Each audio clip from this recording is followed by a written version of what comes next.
Welcome in Bears Nation podcast. It is Wednesday, July 13th. We have stuff to talk about, actual stuff that we don't have to create out of thin air because the Bears made a move and we'll talk about it. Myself, Jake Hassan, joined as always by Kevin Lapka, who is now back in Chicago, is a Chicago resident again, works for the Odyssey family of networks, so is technically my actual coworker now, comes into the office, doesn't tell me he's there. Really awesome, really cool, really nice of him. We're still here doing this podcast, and we're going to do the Bears Nation podcast on today, Wednesday, July 13th. Training camp, just a couple weeks away, inching closer and closer, things starting to ramp up. So we are back. And Kevin, welcome. How you doing? Doing well. It does feel good to be official. We've been co-hosts, but now we're co-workers through thick and thin, though. Bears Nation podcast. We could have shut this thing down. We've got busy lives. We're both working men, but we're going to power through for the loyal fans of the show. Now, we appreciate you guys coming in here every week, week in, week out on YouTube, on Twitch, and then those of you who listen to us after the fact. But yeah, man, we're done with that dead period, right? We have this dead period each year, and we go about 2-3 weeks without content. We don't want to force content to you guys, the listeners, that like stuff that's not interesting. Like, we're going to give you interesting content when it's available. And now we finally have some things. N'Keal Harry's a Chicago Bear. Training camp is approaching. I know I'll be there for 3 days. I think 2 days in late July and 1 day in early August. So if any of you guys are going to be there, hit me up, and I'd like to meet up with anybody there. And I think Jake might come one point in August too. Maybe we'll do like a live stand-up from Halas Hall. It's not the same though. There's a lot of people. I didn't go last year, but everyone who went last year says it's just not the same as Bourbonnais. And although Bourbonnais was kind of a hassle because of how far it was, there was something it was a hassle, but there's something like special about Bourbonnais that you don't get that same feeling at Halas Hall. Do you know what I mean? Like, it was an event to go to Bourbonnais, and now it's just, I don't know. Is the video policy the same? Can you even take a video there? And you couldn't take videos last year. It's like, what's the whole point? Like, the thing is though, like, we're gonna take a video and post it. You can't have your athletes sleeping in dorm rooms and bunking together when they could realistically just drive 30 minutes back to wherever their apartment or wherever they're happening to stay and sleep in an actual bed and, make themselves an actual meal. Like, if you can do it, it's much better, and it will reflect, hopefully, God, we hope so, at some point in the Bears' near future, instead of driving an hour south to just get a practice in and then, 2 hours round trip. So, the experience, the legacy, fine. That it's 2022. We can leave that behind. It's fine. You don't need to practice at an old-ass university campus. So, but that being said, speaking of the practices and everything ramping up, we did get some action yesterday. The Bears trade a 7th-round pick to the Patriots for N'Keal Harry. The wide receiver crisis is solved. You have a wide receiver too. The wide receiver room is complete. Here we go. Justin Fields has a weapon. Now we go, a former first-round pick. Praise be. This is it, man. I mean, this is what we've been waiting for. We are saved. Extreme Sports X, I noticed you from the 6-7 to the score Twitch chat. Good to have you in here. We are saved. That is correct. N'Keal Harry has come to save the Chicago Bears wide receiver room. No, obviously that is not the reality. But Jake, let me preface this conversation with this, because this has been the general consensus and the general narrative around this trade. And you are one of these people.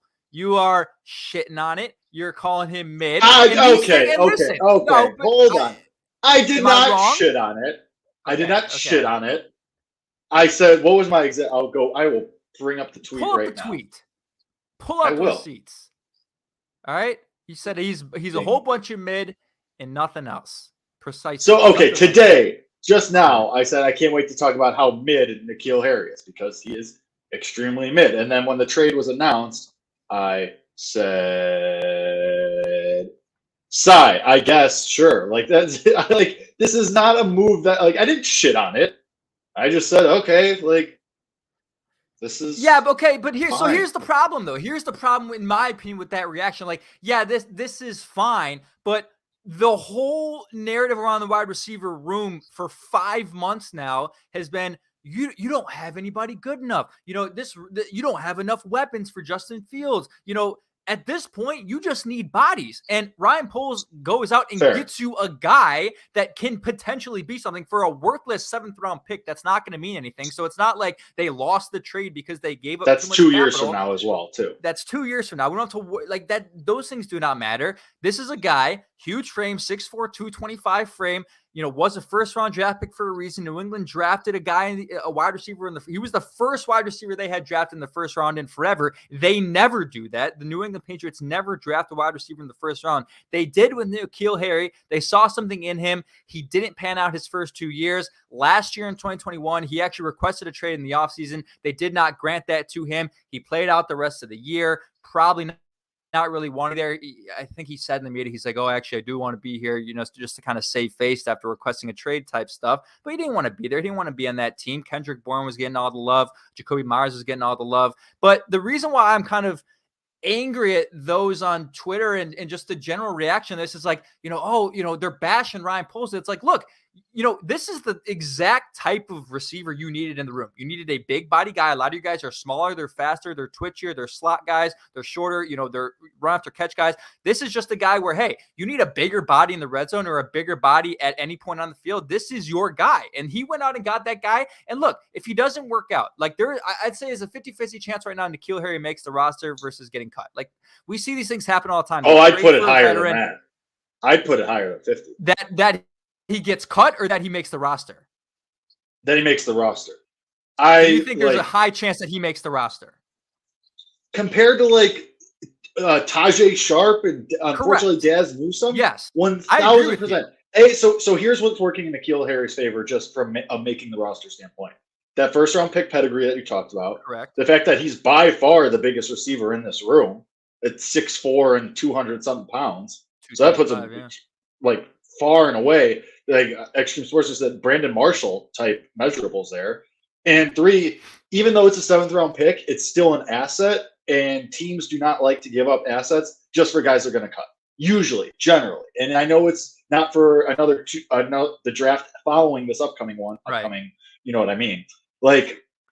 Those are 3 things working in his favor right off the bat, more so than Tajay Sharp, who you signed for dust, basically, and Daz Newsome, who was a 6th-round pick from the previous regime, and countless of these other guys, the undrafted guys, the guys who've been hanging on the practice squad, already, because at the very least, we know N'Keal Harry can run block. That is one of the positives that comes with him already, even though he isn't have a lot of accolades as a receiver. We do know he's a big body that can run block. So that's working in his favor. That's already a skill. That's already 3 things. And I mean, if you want to add the run blocking, 4 things already that's working in his favor. I think it's already an 85% chance he makes the roster, unless he is just absolutely, truly atrocious in camp in the preseason. Well, so you're proving my point. So, the Bears just went out and got a guy who's going to compete to be on the roster. He is a wide receiver. And if you're using this logic, the logic that you just spoke about for the past 2 minutes, the wide receiver room just got better. And according to your logic, the wide receiver room just got better. Assuming, say you're replacing what would have been, the 5th or 4th wide receiver slot that would have been Tajay Sharp is now N'Keal Harry, or Daz Newsome is now N'Keal Harry. You just improved on the offensive side of the ball at the wide receiver position. So that's why I'm confused. It's just the inconsistency is what bothers me, is all these people who say, Justin Fields doesn't have enough weapons. They're not doing enough to help him out. And Ryan Poles goes out. God, I almost said Pace. Ryan Poles goes out, gets you a guy who has high upside, who, is a 4.5 runner, which is pretty damn fast for that body. And, why not take a flyer on him? Why not have more bodies? I mean, that's why I'm having trouble with those who are having that inconsistent mindset of, oh, we need help, and then, oh, we get help, and it's we don't want them. Sure. So here's the thing. So here's and I completely agree with you. The problem is the bar was in hell. You couldn't go much lower, because this was the Bears receivers room before N'Keal Harry was brought in. Darnell Mooney obviously locked into a roster spot. He's your number 1 receiver. Velus Jones Jr. locked into a roster spot. He was the first offensive player you took in this year's draft. Byron Pringle, probably a lock for the roster, given that you paid him a couple $1 million and you have at least some upside there, some aspirations of what he could be. Then, after that, Dante Pettis, Tajay Sharp, who were both signed for the vet minimum, if that. Equinomia St. Brown, David Moore, Isaiah Coulter, Simba Webster, Daz Newsome, Chris Finke, and Kevin Shea, an undrafted rookie. So now you bring in N'Keal Harry. There's about 1, 2, 3, 4, 5, 6, 7, 8, 9 guys that are a potential probably going to lose their spot. Right. So exactly. And that's what I mean. Like you, and this is, I am Scocks in the chat says, think about it. Mooney, Pringle, Harry, and Jones Jr. Like that is a wide receiver room with a little bit of potential, right? Like we're not going to sit here and tell you, and this is the whole, conversation around this trade is, look, this is just a low risk, high reward trade. That's what it is. I mean, N'Keal Harry could, click here in Chicago. He could get you, and if he gets you 500 yards, Jake, like that's a massive W. I mean, if he gets you just 500 yards and maybe like 4 touchdowns, you utilize his big body in the red zone, you throw him a couple fade balls, allow him to baby a littler cornerback. If you get 500 yards and 3 touchdowns, like you won the trade. You trade a 7th round pick for 500 yards and 3 touchdowns, an offense that desperately needs production like that. So, when you look at the wide receiver room, it's so unproven, and that's why people are very, very shy to talk about it as a high quality room or even a room that's better than a team like the Green Bay Packers. But in reality, you could be looking at game 17 next year, looking back and being like, hey, that wasn't that bad. Like there is potential there, and we don't know what Velus Jones is going to be. We like what we've seen from him so far in minicamp. I think N'Keal Harry, like the thing you have to consider as well was, he was drafted in, I believe in 2019. All right. So then in 2020, his quarterback is Cam Newton. 2021, it's Mac Jones, rookie quarterback. Does he really click with that guy? They don't have the same rapport. And if people who say, well, it doesn't matter, well, it does matter, right? Look at Allen Robinson's production with a quarterback like Justin Fields. Just because Allen Robinson is a great receiver didn't mean he's going to have great production with that rookie quarterback. And the same can apply to N'Keal Harry and Mac Jones in 2021. So you look at N'Keal Harry's early years in his career, like there wasn't a lot of consistency from the quarterback position with him, which is and especially you think about who it was in 2020, Cam Newton, in that team specifically, and even in 2021, that was a team that didn't pass the ball. They played the Buffalo Bills when it was a torrential downpour and wind, and they passed the ball 3 times. They passed the ball 3 times. So when you look at N'Keal Harry's early career, like he's going into his 4th year now, and in his first 3 years, he hasn't had the same quarterback in any of those years. And I think that's something that, obviously has to be brought up. So again, like N'Keal Harry's not coming in and he's not a new wide receiver one who's getting you 800 yards and 8 touchdowns. We're not saying that. We're saying you have to look at what factors, could have led to lower production in his first 3 years as a first-round wide receiver, but don't lose sight of the reason he was drafted at that point in the first place, specifically by a franchise who notoriously does not draft wide receivers in the first round. So I don't know, there's some silver linings to his early career, but what for you, like if you look at this, if you are at the end of 2022 next year and you're looking back at this trade, and let's say we review this in a podcast episode a year or 6 months from now, for you, what is good? What would be good production from N'Keal Harry given this trade? So realistically, I'm expecting N'Keal Harry. What would be the ideal situation, let's call it that, is that N'Keal Harry is your 3rd wide receiver behind Darnell Mooney, obviously, and then Velus Jones Jr. ideally would be your second, right? Oh, so you think Byron Pringle would be 4th in that situation? Yeah, just because Byron Pringle is such an unknown. Like he has a high, like I view N'Keal Harry's ceiling as higher than Byron Pringle, but the floor is probably a little higher on Pringle just because he's a little more established. I'm not doing the Lions thing today. Get that out of here. I guess if 6 months from now, or let's call it the end of the season. Mm-hmm. I mean, I'm looking at this right now. Like, let me ask you this: if N'Keal Harry, let's say here's your number 3, if N'Keal Harry puts up 490 yards and 4 touchdowns on 43 catches for 11.4 yards per reception, or give or take. Is that good enough for a 3rd wide receiver? Numbers did you just read? You just looked up. I feel like you just read someone else's numbers. I did. Those were very specific. Yeah, that would be good for wide receiver 3. So whose numbers did you just read? I just read off to you. So that 490 yards on 43 catches, 11 yards per reception, 4 touchdowns. That was from 2019, 29-year-old Alshon Jeffrey, who is an inch shorter than N'Keal Harry. There you go. And that I mean, is that what wow. Is that what we should, I'm thinking, should that be the expectation? Because those would all be that would be career highs across, not the yards would be. The yards per reception would not be. The touchdowns would be. He's never had the touchdowns and the yards would be career highs for N'Keal Harry. I can't say that's the expectation. You just can't say that's the expectation. But you'd take it, right? I would take it. Oh my God, that's the ceiling in my opinion. That's the ceiling, I would say. That's for a the guy ceiling. Like N'Keal Harry. For a guy you traded a 7th round pick for this guy.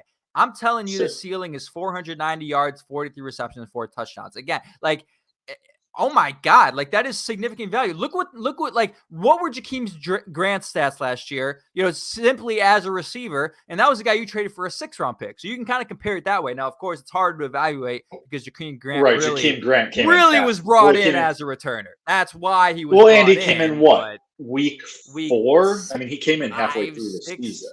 I don't know. But he played 11 games for Chicago. So he came in week 7 even. For Chicago. This is just returns. Had 300, probably had 300 yards, if that.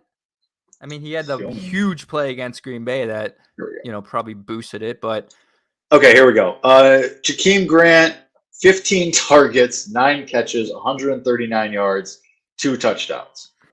That's a guy you trade. Okay, can we just talk about 9 catches, 2 of those for touchdowns? Yeah. His catch to touchdown ratio is off the charts. Pretty funny.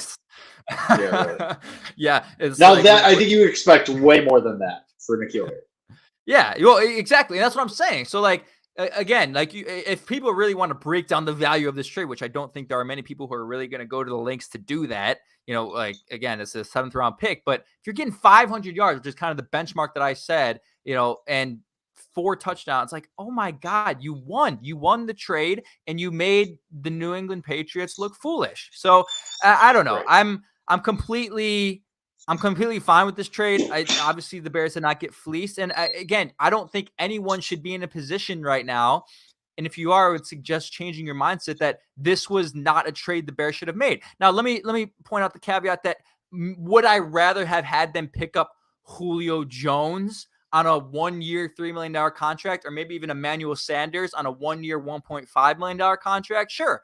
Those were things that I also would have agreed with, but the general line of thinking has to be your wide receiver wasn't very good. Why would you not take a low risk, high reward option and take a chance on a guy like N'Keal Harry when obviously this is the biggest position of need? So at the end of the day, they got a guy. If it works, it works. If it doesn't, and he gets cut and he can't stay on the field for whatever reason, or there's just no clicking with Justin Fields and things don't go well in training camp, you cut him and you lost a 7th round pick. And for all we know, in 2 years, Ryan Poles can just do some more magic on draft day and get you that 7th pick right back, just like this, like he did this year. He accrued 5 more picks on day 3. If he gets cut, I don't want to hear anybody saying, "Oh, our 2024 7th round pick." This is not what we're doing. So enough of N'Keal 7th round Harry. picks generally don't even make the. Well, so one more thing on the N'Keal Harry thing before we get into ranking the wide receivers. It is noticeable that N'Keal Harry, he did have a career low in targets last year, and tied a career low in receptions. However, that being said, had a career high in yards per reception, and had the 2nd highest. He's only been here 3 seasons, but you get what I mean. And in his first 2 seasons, had at least a couple of rushing attempts, and had 0 last year. So there is something to, I think, the thought that would any of us be surprised if N'Keal Harry requested a trade before last season, and Bill Belichick said, "Screw you, we're keeping you, and you're just not going to see the field." None of us would be surprised by that. But here's my thing with the N'Keal there. I think it's just temper expectations. Yes, he's a former first round pick, but let's just expect, I wouldn't even expect those Alshon Jeffrey numbers I said. Let's just expect a strong, expect to be the 4th receiver who's just there for run blocking, really, because that you're going to be a run heavy team. You can use a big body like that. Exactly. And they've talked about it. They've said, we are running this power outside zone concept and we're going to run the ball, 60 times a game. Not 60, but they're going to run the ball a lot, and they've established that identity. So no one should be surprised. And Don Burr, we're not reaching to try to find something good to say. You have to evaluate This is these factual things. information. Like, this is factual information. Like, you can't, like, these things aren't just in a vacuum. Like, you have to take in consideration what I mentioned about the inconsistency at the most important position for a wide receiver. The guy who's throwing him the football. It was nice to have the same guy at quarterback for 3 years. N'Keal Harry didn't have the luxury of having that. And then, like Jake mentioned, your question and also 2021, does Bill Belichick spite him? I don't know. And in that same vein, how many times, like, what wide receivers in the last handful of years have you seen be super successful in New England and be like New England churns through wide receivers faster than possibly any other team in the league? Like, I'm not like things that are factual. N'Keal Harry is a big dude. N'Keal Harry is a good run blocker. Now, yes, outside of those two things, yeah, we're trying to project and see what you could possibly hope for. But I wouldn't call that a reach to hope that he gets 300 yards again, because he already did it once. He's done it once. He did it in the second year. And that was the year that Cam Newton was playing quarterback. Correct. Come on, man. Like, now the thing that caps the potential N'Keal Harry production and what you expect of him is, A, Justin Fields is going to be running for his life the way this offensive line is currently constructed and what we know about it right now, without having seen them take an actual snap of game action. Justin Fields is probably going to be running for his life. Probably. B, we know that Darnell Mooney is going to be the focal point of that, just of the receiving game. Of the whole offensive plan, it's going to be the David Montgomery show. We know, like, that's what we know. And Khalil Herbert. So, right. So, like, the run game is going to be prominently featured. All of this is guesswork. It's July 13th. What else do you want? What are we doing here? It's July 13th. We're talking about a trade that involved a guy that barely saw the field last year and the 7th round pick. So, Don Burr, get out. I don't want to hear it. Like, what are we doing here? It's insane. It is July 13th. My brother in Christ, go touch grass. You're here in the Bears Nation podcast comment section. Goodness gracious. Every week we're reaching for N'Keal Harry stats. Yeah, no shit, my guy. What else do you want? These are the same people telling me Quintez Cephas is a 600-yard receiver, man. These are the same people telling me Khalif Raymond is a diamond in the rough. I don't want to hear it. All right? I don't want to hear it. I've had enough. Now, it's funny. N'Keal Harry posted a picture, a jersey edit of him in the Bears jersey. He's wearing number 15. I was really getting Josh Bellamy vibes from that. I don't think anyone has worn who has worn 15 since Josh Bellamy, because I can't think of it. I mean, it was Brandon Marshall's number. Well, yeah, obviously, but after him, I'm talking about between Bellamy and now, it was nobody, right? Was that number vacant, at least during the regular season? As far as major Josh Bellamy vibes in that photo. But yeah, N'Keal Harry, that's all right, add it to the list of reasons N'Keal Harry's sticking on the team. Josh Bellamy vibes. Yeah, he's Josh Bellamy vibes. If anything, that's the reason he shouldn't stick on the team. But Josh Bellamy was a good special teamser for a while. Okay, yeah, I guess he was all right. I mean, you stick on a team in the NFL for what, 6-7 years? There's a reason. Yeah. All right, I'm tired of this only N'Keal Harry talk. Moving on. Let's go through the wide receivers room again. And there's one thing. It obviously all starts with Darnell Mooney.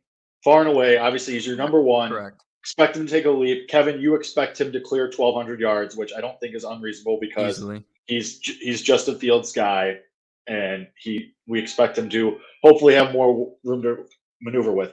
I did see a prop listed on Sportsbook. I don't remember which, but Darnell Mooney's season-long yards prop is at 900. Oh my God! Over. Are you serious? Yeah. Who the F, man? What is all this about, man? Who is this? MGM, FanDuel? Who the hell is making these lines? From a pure, you look at the Bears offense standpoint, I get why you initially look at that number and you say, okay, because we don't know, we still don't know what the offensive line is. Like, we hope Justin Fields takes the jump, but you can't really be sure. First year head coach, still don't know what the scheme is going to be. So I get it. I get why it's set that low, because Justin Fields might be running for his life every single game. And we might get major Mitch Trubisky vibes where he's only able to throw 7 times a game. You know what I mean? Like, it might be like that. I think it'll be over that. You obviously think it'll be over that. I know a lot of people think he'll be easily a 1,000-yard receiver because the Bears are going to be throwing a ton because we expect them to be down in games a lot. But that's something that you have a 1,000-yard receiver as your number one easily. Like I said, you think he's a 1,200-yard receiver. I don't know if I'm exactly there, but I could see it. But the thing is, Darnell Mooney at the end of the day is a top, I think 20 for sure, probably. Yeah. He's probably in that 15 to 20 range. I think so. I think so. And there's a lot of people who aren't, don't know enough about the Bears or just aren't in tune enough with what's going on here who are going to hear that and think that's absolutely absurd. Now, if you want to, talk about like fantasy production, things like that, without a doubt, this guy is going to be a top 15, maybe top 10 fantasy receiver. But 900 yards, dude, that's like 55 yards per game almost. Like, that's like 60 yards per game. Like, the guy's going to have a couple games this year where he'll have 150 plus receiving yards. He will. I mean, just the nature of how he plays with his deep threat ability, he'll have a game where he'll catch a ball for 70 yards and then he'll, get 7 other catches and get over one. I would lock that in. At one point this year, he'll have over 150 yards in a game. And he got close last year. He had to have one where I think he was around 120 or something. But this guy, like, the more I watch him, the more, we did a breakdown on him last year. Like, he has every single tool to be a 1,200-yard receiver. And the rapport with Justin Fields and the work ethic between both of them is just so evident that, to me, it's impossible for it to fail. It's impossible for him not to be a 1,000-yard receiver again this year. And now the only thing that you have to think about when you talk about, okay, where does the real leap come for Darnell Mooney? Like, obviously he showed he can be a 1,000-yard receiver. What's the next step? Is it 200 more yards? No, to me, it's what he can do from a touchdown production standpoint. 4 touchdowns last year, hasn't been able to get into the end zone a ton in his career. If he can get up to 8 touchdowns this year, oh my God, this is like one of the bigger, 5th round steals in recent draft history. And that's like aside from the running back position, that's completely fair to say. So, hopefully they'll find more ways. I think a lot of his touchdowns still are going to come from, Darnell Mooney catches ball at the 50-yard line, runs 50 yards and scores a touchdown versus, hey, we're going to design plays for Darnell Mooney in the red zone. They should be doing those things, and I think they will with Luke Getsy, especially when you think about what he did with Davante Adams and a lot of the motion things he did, moving him around and getting him open inside the 5-yard line. I mean, dude, every time I watched, Bears Packers and the Packs were inside the 5 and I saw Davante Adams lined up one-on-one, I was like, God damn it, man. He's going to score. He's going to either run a slant route and get open because he's such a good route runner, or Luke Getsy in that offense. And what they're doing over there, they're going to find a way to put Davante Adams in motion and just scheme him open. And the one play that sticks out, I think we've talked about this before. I think it was against the Bears. Davante Adams lined up on the outside against Jalen Johnson, I think. They run him in motion, and it was just a track race between the two in motion. Davante Adams got free. I don't know if this might have been Jalen Ramsey of the Rams. It was either Jalen Johnson or Jalen Ramsey against either the Bears or the Rams, Packers, Bears, Packers, Rams. And either Jalen Ramsey or Jalen Johnson run through the whole defense. I mean, I don't remember who it was, but the concept is what matters. He went in motion all the way around. I'm pretty sure it was and Ramsey. He ended up running. Ramsey ended up running. Yeah, right. Because everyone was talking about this matchup once they got in the red zone. It was the whole thing. They were chirping all game. And then he barely beat Ramsey. He just, ran in motion. Ramsey has to run through all of his linebackers and defenders, and just, Davante Adams is wide open on a little dig route for a touchdown. Like, those are the kind of things I want to see from Darnell Mooney in the red zone. Hopefully he gets that production up to 8 touchdowns. But let's look at the rest of the, like, we've spoken enough on this show about how we believe Darnell Mooney is premier. We do Darnell Mooney every week. And you kind of have to, because that's kind of all we have on offense. But looking down the line, like, the way you've just spoken to me about this room, you're more of a believer in Velus Jones Jr. than you are Byron Pringle. And that interests me. Yes. And I want to know why. Just because Byron Pringle, the flashes we have seen, you have to wonder how much of that came from Andy Reid and Patrick Mahomes. Benefits of that. Andy Reid, one of the top coaches in the league. Patrick Mahomes, arguably the top quarterback in the league. So it's just kind of, you have to wonder, we know he's fast. Yeah, we know he's twitchy. Okay, there's these physical attributes that make us think that he has potential to be good. but how much of that is really going to come to fruition? Meanwhile, Velus Jones Jr., you have more to go on. High usage player at Tennessee, had a good final season. You have more of kind of a scope of what he can do. And him being a third round pick kind of equates more to me than what was it, $6 million that Pringle got? Like that kind of equates as far as, like third round pick to me has more value than just $6 million. You know what I mean? Okay. So that's why I think, and plus 4 million. It's a 1-year contract for Pringle. Jones is on this rookie deal. Long term, you expect Jones around longer. So there's probably more expectations on Jones to be a contributor. That's why for me, he ideally, maybe not like when the first depth chart comes out, Byron Pringle might be number 2 on that wide receiver depth chart. He will, right. But ideally, you would like Velus Jones by like week 1, hopefully, to be that number 2. That's how I kind of look at it. I think that's fair. And I think you're right. And I also do think you can make the argument, though, that we've made before that, was Pringle aided by the system that he was in and the pieces around him 100%.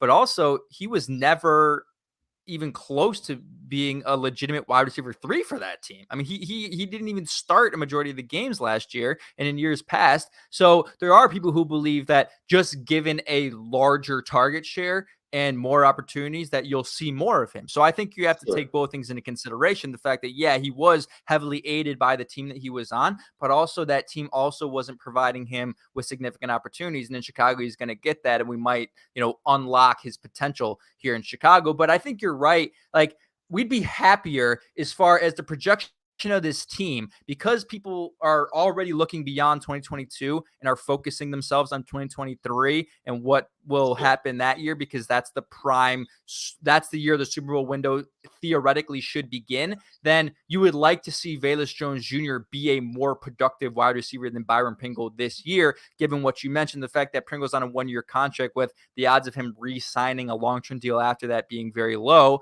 and knowing that Velus Jones Jr. is on a rookie contract, will be here for at least 4 years, most likely. So yeah, that's what you want. And now down the line, all right, so we have Velus Jones Jr., Byron Pringle, and this is where things get interesting, right? I want to do a little bit more on Velus Jones Jr. and kind of like what we project for him.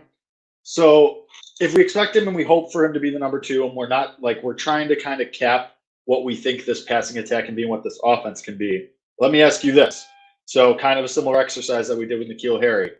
If Velus Jones Jr. puts up, let's say, 680 yards, 5 touchdowns, that's far and away a success. Like that's so probably about half of what the ceiling of Mooney is, right? If you're expecting about 1,200 for Mooney.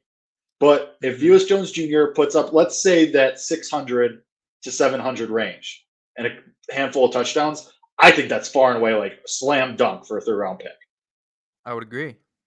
I mean, 5 touchdowns stands out to me. If you get 5, 1,000%. If you get 5 touchdowns from a rookie wide receiver for an offense that for the past 4 years has not been able to get into the end zone, like you won. Like that's. So my thing is more the yards and the usage type of situation. So I'll give you, how many guesses do you want as to who that comp is? I'll take one guess. Okay, read it again. So this player put up 680 yards on 59 catches and 5 touchdowns. If it helps with context, because we do think Velus Jones Jr. will be in the rushing attack a little bit. This player that season also had 4 rushes for 41 yards. This is a Chicago Bears player? No, it's not. Okay. Random NFL player X. Tell me what year they were drafted, and then I'll try to give my best guess. Their rookie year was so they were a 3rd-round pick, and they were also a 3rd-round pick, which is why I picked them. And their rookie year was 2019, which was the year I just read off. It wasn't Mecole Hardman, was it? No. He was drafted in 2019, I believe. Who else was that year? AJ Brown? No, AJ Brown was. AJ Brown put up over 1,000 yards. Yeah, I was like, there's no way he put up 680. I'll give it to me. Give it to me. Deontay Johnson. Oh, I actually didn't expect that. Huh. Who also, Deontay Johnson, similarly, his rookie year, 23 years old. Oh, So there's a lot of Oh, parallels there. There's a lot of parallels there. 680, 5 touchdowns in 2019. Wow. Okay. Yeah. Then that's a total W. I mean, Deontay I Johnson, think many so. project this year to be like a top 10 wide receiver. So if Yeah. we're like, okay, in 2025, Velus Jones Jr. is projected to be a top 10 wide receiver. Now, that's a great comp, though. Okay, so that's like the benchmark. Okay, 685 touchdowns. So we'll lay that down right now here on July 13th. I don't know if we should I expect won't that, I won't but yeah, I won't put the touchdowns there just because we really, really don't know. Like this offense might be anemic completely. Like this I don't offense think it'll might be be anemic. We've seen just anemic. like, but I mean, we don't know. Like we don't know what system Eberflus are, and the biggest thing, like we still don't know what the offensive line is. Like Yeah. we don't know which rookies are going to be starting on the offensive line. That's a problem. So that's the biggest Yeah. thing. But yeah, I mean, this Deontay Johnson, like his rookie year, there's a lot of comps. Also older, 23 years old. Also coming in probably as the third option because on that 2019 Steelers team was AB on that also team? Juju Smith-Schuster. What's up? Was AB on that team? Antonio Brown was still on the team at that point, or no? He's not listed here, but it was Juju and James Washington as the other two wide receivers. Okay. Yeah, that Which, might have been. funny enough, I'm gonna sneeze real quick. Bless you. Thank you. Deontay Johnson was also the second receiver technically on that team, but from a production standpoint, because Juju wasn't even like Juju was third in the receivers on as far as yardage went. Deontay Johnson led that receivers room in touchdowns and was second in yards. James Washington had the He most led yards. the receiver. Whoa. He led the receiver room in yards with 630. There's no way. I mean, this is like. Oh my God. I'm dude, like I feel like I don't know what it was, but if it was like I feel like 2020 and COVID just kind of threw a wrench in my like understanding and memory of recent football history. So like one thing that is important for that year though is that was the year Big Ben was injured and only started 2 games. So it was a lot of Mason Rudolph that year. Mason Rudolph, yeah, because that was the year that Myles Garrett and Mason Rudolph did the helmet thing. Okay, it's all coming back to me. Well, yeah, I mean that's great. I'm gonna tweet that out and I'm gonna clip that because I would have had no idea that that those were his numbers his first year. I also didn't know Deontay Johnson was because that progression then too. If he takes the Deontay Johnson, let's call it path. So these were the next 2 years. His second and third year in the league, 24 and 25 years old for Deontay Johnson. So he went from 680 yards to 923 to this past season, 1,100, basically, almost 1,200. It went from 5 touchdowns to 7 to 8. So, like, if he takes that same progression, that's really damn good. That's really damn good. But that mirrors too then the progression you hope for Justin Fields, Darnell Mooney, and then whoever's in the running back group, because David Montgomery, knowing the life of running backs in the NFL, probably won't be around. But like if there's linear progression from those 2 guys together, or even throw Darnell Mooney in there as a third, you're cooking with gas. You are cooking with gas. And how many people right now give a crap about the fact that Deontay Johnson was drafted at 23? How many people will bring that up at this point? Like that was the number one talking point about Velus Jones Jr. when he was drafted, and it's not going to matter in 2 years if he produces, or 3 years. It's not going to matter. No one's going to look back at that and think about those things. It's just the difference is now the situations they were like. The reason that the Velus Jones Jr. pick got picked apart was because the Bears are kind of a bottom feeding team at this moment.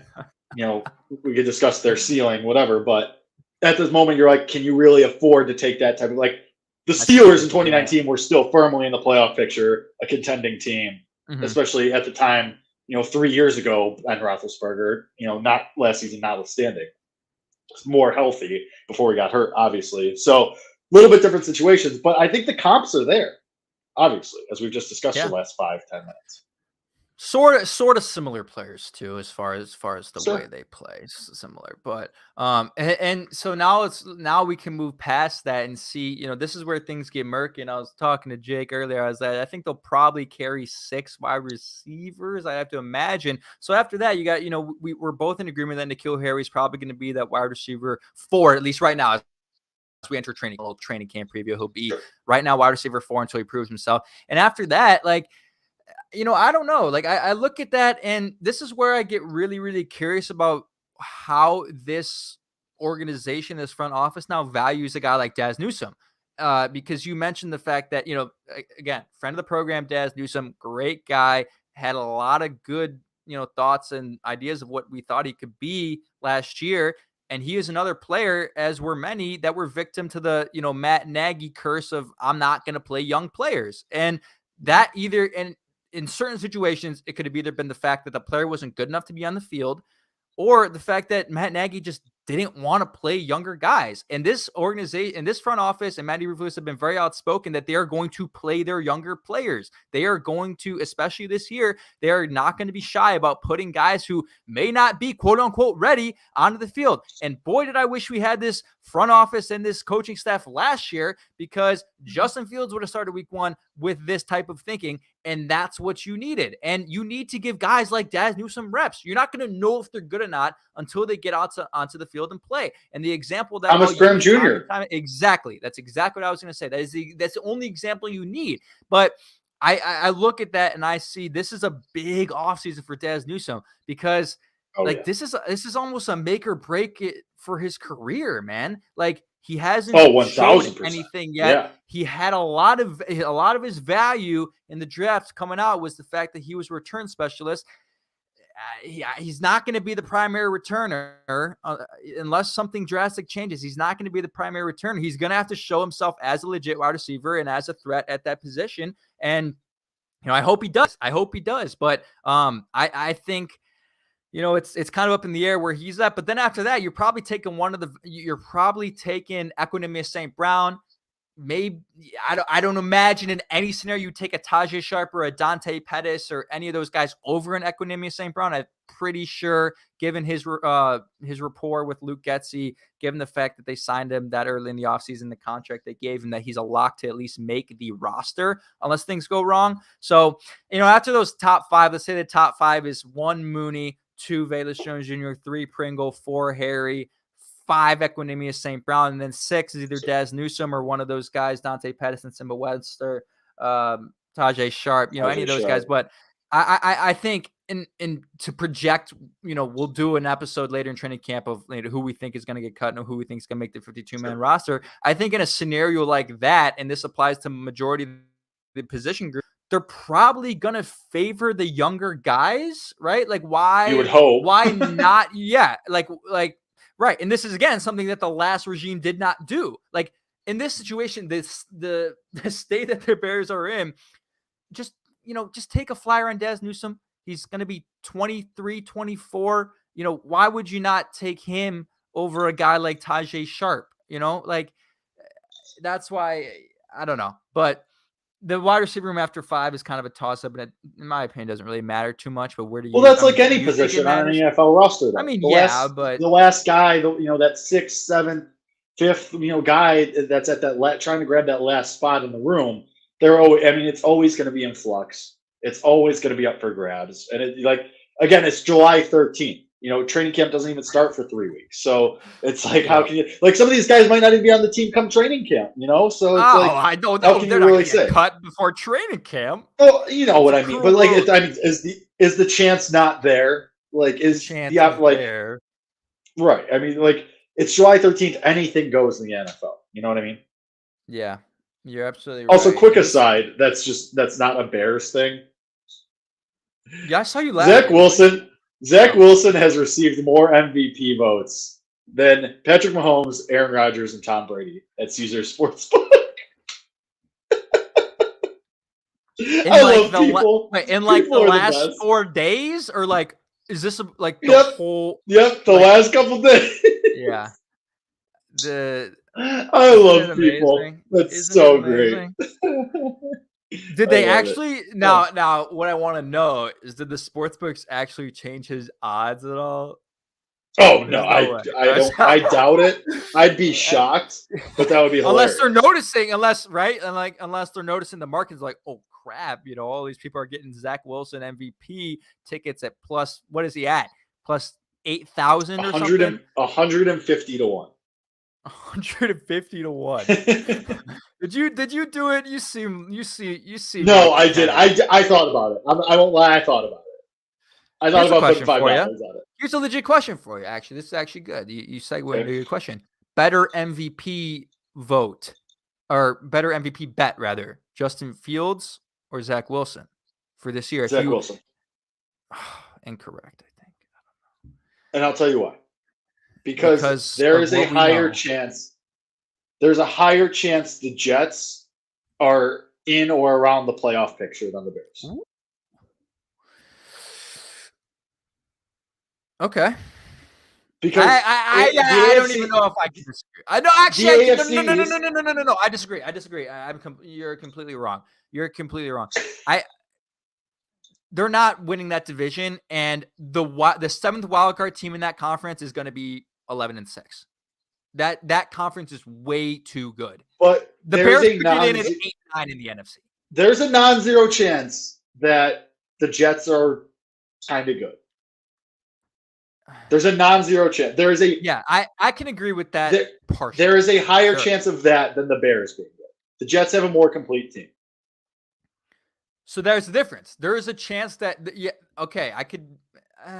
They're also a team that by is that measure, a lot of younger players. If the Jets go 9-7 and make the playoffs, and Zach Wilson would not ideally, but realistically be the reason for that. There's a chance, like if he might be good. Tua might stink. The Bills are one Josh Allen injury away from stinking. Oh, stop it! You're not doing this. The lengths that you are going to scheme a Jets playoff. The Bills are one Josh Allen injury away from stinking. Tua might stink. Stop. Joe Judge is calling plays for the Patriots. They're not winning the AFC. They're not even getting close. I'm not saying they will. I'm not telling you to go waste money on Zach Wilson MVP or that the Jets will win the division. I'm just saying that there is a more likely scenario that the Jets win their division than the Bears. That's it. That's all I'm saying. And thusly, I disagree. Zach Wilson would. This is horrible. Because you're the eternal optimist. You know what? No. Here's my logic. You want my logic? You want to know my logic? The Bears are one Aaron Rodgers injury away from winning the NFC North, Jake. That's your logic. You need 4 players to break their leg for the Jets to make the playoffs. You just went on air. You just went on air saying you think that I said Josh Allen. I said only Josh Allen breaking his leg. That's the And Greg, Tua would have to stink, even if he's and Mac Jones. They're all gonna have to break their leg. No, that's not what I said. I said Tua. Objectively, everyone in the NFL agrees. Objectively, Tua might stink. That is objectively true. It's impossible with the receivers he has. It's impossible. Even if he stinks, no, it isn't. No. Okay, so that's the thing. Tua might stink, but the Dolphins are such a good team that it might not matter. So that is completely true. Absolutely. I'm just saying that's all. I can't believe we're doing this right now. That's all. I'm just saying. It's a non-zero chance. That's all. So what you're saying is Justin Fields should be affiliating himself with his best friend's mothers? Is that where we're going here? Or his mother's best friends rather? I think that's where you're trying to go with this. If it increases the odds of the Bears to make the playoffs, we might be in. If you can get it, I'm not going to tell you no. What do you want me to tell you no? Go ahead. Justin Fields is a handsome dude. Shit. Go for it. I'm not going to tell you no. What are you doing here? All right. Ending the show. Right. We're gonna do this. We did this last year. Should we do our training camp? We got it. Yeah, we got it. Oh. I'm going to send this.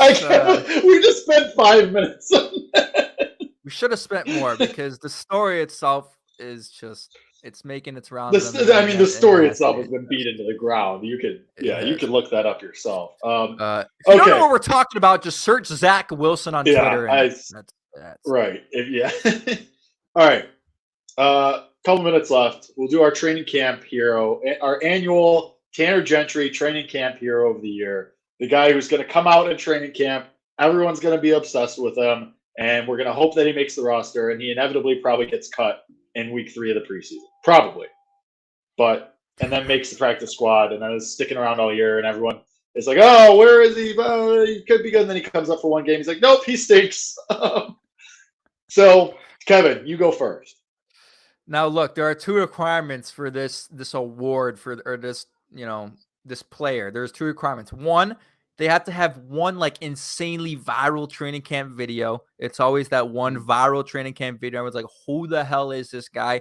And they have to actually perform in the preseason. Most of the time, like, the names we've done before, Tanner Gentry, Daniel Braverman. These are guys that show out against the 2s and the 3s, man. And we're like, oh my God, is this the undrafted rookie from the middle of nowhere guy that is the diamond in the rough? And he's the next like Kurt Warner undrafted Hall of Famer. We have those thoughts. This is what we do as fans. And that guy this year, he fits the mold. He's a wide receiver, just like Daniel Braverman and Tanner Gentry. He's a white guy. He's undersized. Chris Fink, man. Chris Fink is this year's training camp hero, all right? And look, when we do this, you can't do like Darnell Mooney or Kyler Gordon. Like, these guys have to be unknown type guys, like Jake mentioned. All right, this guy was picked up after he was cut by the 49ers last year. He has never caught a ball in an NFL game, all right? But he's 5'9", 4.5 speed, 40-inch vertical, man. The guy gets up, and he fits the mold. He's going to have one play. I can see it right now. Trevor Siemian. Bomb to Chris Fink. Boom. Chicago Bears Twitter. Highlight. Boom. Lock it in. I forgot Trevor Siemian's on this team. Trevor Siemian. Lock it in. I can't believe he's on this team. Every time I say it just doesn't feel right, but he is. Shout out Northwestern football. But Chris Fink, man, he's going to make plays, and I'll lock it in right now. There's no way in the hell you can bet on Chris Fink to score a touchdown in preseason game 3 or preseason game 1, because that's most likely the game one, he'll probably get the most reps. He's going to score a touchdown in preseason game 1. He might be plus 1 million to do it. If there's any sports book on the face of the earth that gives you the odds to bet a Chris Fink touchdown in the preseason, put your life savings on it, because that is 2022's training camp hero. Remember the name, Chris Fink. I actually don't hate that. I think you picked a perfect undrafted guy out of nowhere. It just makes I honestly think perfect. I honestly think you picked a really, really good one. I'm going to be completely honest with you. That's not bad. Okay. Mine, who I'm going to go with, mine is actually a guy who has been on NFL rosters before, and who, same thing, wide receiver, kind of at the bottom, not sure, like he's going to be fighting for one of those last ones. I think it's going to be Dante Pettis, a guy who has history in the league. A couple of years ago, just in 2018, had almost 500 yards in a season, has bounced around ever since then, hasn't had the greatest career, more stable career, but I think he's going to be someone who fans latch onto. Same thing, Trevor Siemian, because Dante Pettis is kind of a vet of the league. He's like, okay, we know we could trust him maybe a little bit more, kind of a guy that you could go to, has the NFL experience. I think Dante Pettis is going to be the guy where he kind of hangs around the outside of the roster. He's a name fans kind of already familiar with. You might not know where you know him from, but you do know that it rings a bell. I think Dante Pettis, same thing, wide receiver. I think this award is always going to be a wide receiver. It has to be. It always is. But I think it's going to be Dante Pettis who takes us. One person I will say, I think they're going to make the team anyway, just because of positional need. But somebody whose personality I think can steal the hearts of fans. I think Doug Kramer is going to be a hit at training camp. That guy's a great interview. Was he like that at U of I? Yeah, just like someone who would always not afraid of the camera, will talk to anybody. I think he's someone who would be like, all right, he's just everywhere right now. Yeah. And also, offensive line is an absolute garbage fire right now, so you can't really afford to just be kicking bodies to the curb there. Absolutely. He'll make the roster for sure, I think. I'm interested to see what he can do. We've already gotten some good news about some of the other rookie offensive linemen as far as the projections is with Zach Thomas and Braxton Jones and what those guys can be. So hopefully Doug Kramer falls in line with that. But yeah, man, we love these training camp heroes. I can't wait, man. We're gonna be there a couple days in July, and then one day in August or something. So we'll see it firsthand, and hopefully the Bears will let us take videos and stuff. I'm not sure if they will. But Chris Fink and Dante Pettis, and I actually already think Dante Pettis had sort of a viral moment. If I remember in minicamp, didn't like Justin Fields throw like a deep ball to him, and people were going crazy about that? He did. Yeah, so you're already on the right track with Dante Pettis because he is sort of that deep threat option. So I could see them being like, Fields to Pettis, let's break the internet for 4 minutes and drive Bears fans crazy because we're starving for this stuff. So I also Chris Fink, the way he tweets, I was looking up when I was looking him up earlier. I gotta find the tweet. He tweets a lot. Like he's got a funny Twitter actually. He said something. Love that. And I knew you'd like it because you are just, the way you are on Twitter is it's very uniquely you. Here's what he tweeted. This is something, I feel like this is something you tweeted. He said yesterday or 2 days ago, honestly, I don't much care for the Mona Lisa and I wouldn't hang it in my home. I love it. Like, is that not something you would tweet? Like that's just 1000%. Yeah. That's something that would be on my time on Twitter. You know what we're going to do actually? Let's get Chris Fink on the podcast. I don't hate that. I'm in. All right, we'll get him on here. We're gonna get a studio up here pretty soon. Hopefully, Jake and I'll be in the same room for the next episode, and maybe Chris Fink will join us. So next week, man, next Wednesday, we're gonna stay pretty tight to this. Hopefully, to this Wednesday 7:00 stuff for the rest of the summer. Now that we actually have things to talk about here at Bears Nation Podcast, and yeah, man, hopefully we can have a lot of fun soon with that. So. Yeah, so come back next week. Me and Kevin might be in the same room, and I might be able to smack him upside the head in person, which would be great. So thank you guys, as always, for listening, for commenting. You guys are the best. We appreciate you sticking with us during that dead period. We're ramping up. We're getting ready to bring you another season of great Bears content. So as always, thank you to the listeners and viewers. We will see you next week for a possibly live in studio episode. But until then, everybody stay good. We love you. And as always, bear down. Bear down.